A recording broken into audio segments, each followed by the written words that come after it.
Hi, Editor Mighty here. The intro for this video is a bit long, so if you want to skip it, the timestamps on the screen and in the description below. Thank you.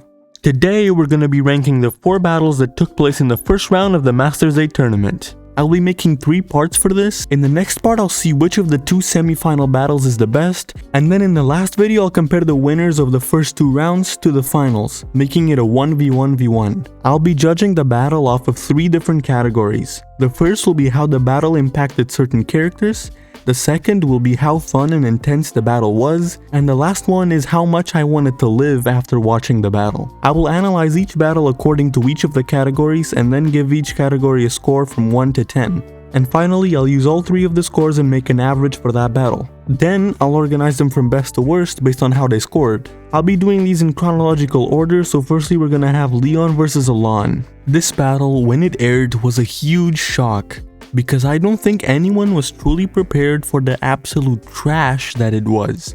So how did this battle impact the characters in it? The impact was pretty big, just not in a good way. Leon was once again shown to us as the strongest trainer, which honestly didn't change the way we saw him much, but it did change the way we saw his opponent. Alain had shown us in the past just how powerful he could be, and here he is getting absolutely demolished.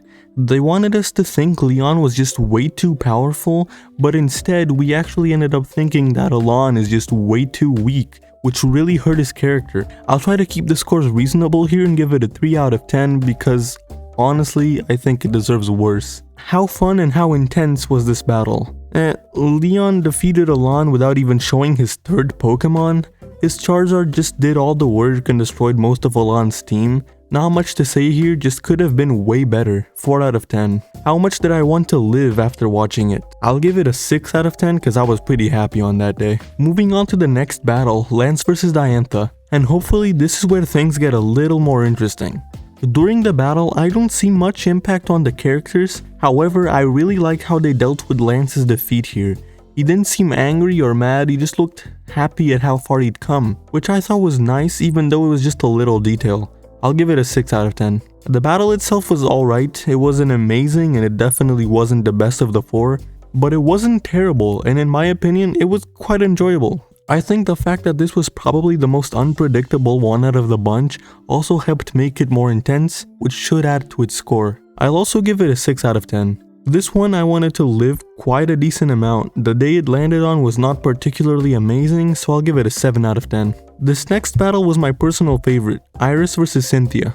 This one was filled with character development and it did wonders for Iris's character. Seeing her try so hard and trust in her Pokemon so much, only to ultimately fail and end up crying over it after the battle was really emotional and it was amazing to see. So I'll give it an 8 out of 10 in that department. The battle itself was also pretty good, especially the final matchup with both of their aces.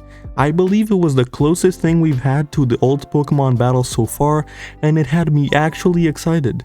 I'll give it an 8 out of 10. And lastly, how much I wanted to live? Quite a bit, 9 out of 10. I actually really enjoyed this whole episode and it was a pleasant surprise for me. Finally, the last battle, Ash vs Steven.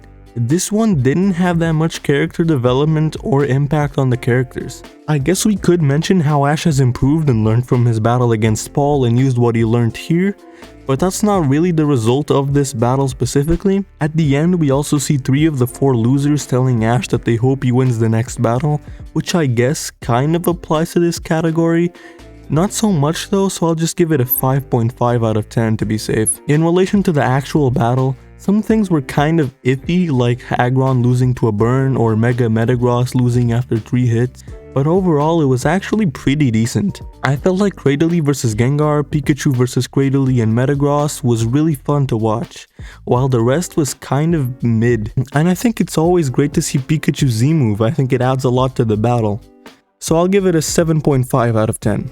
So how much did I want to live after watching it? Probably around an 8. So averaging things out, Alain vs Leon racks up a total of 4.3 out of 10 points. Not very good. Lance vs Diantha averaging about 6.3 out of 10. Cynthia vs Iris scores a very solid 8.3 out of 10. And finally, Ash vs Steven racks up a total of 7 out of 10 points. So in order from worst to best, we have in 4th place Alain vs Leon.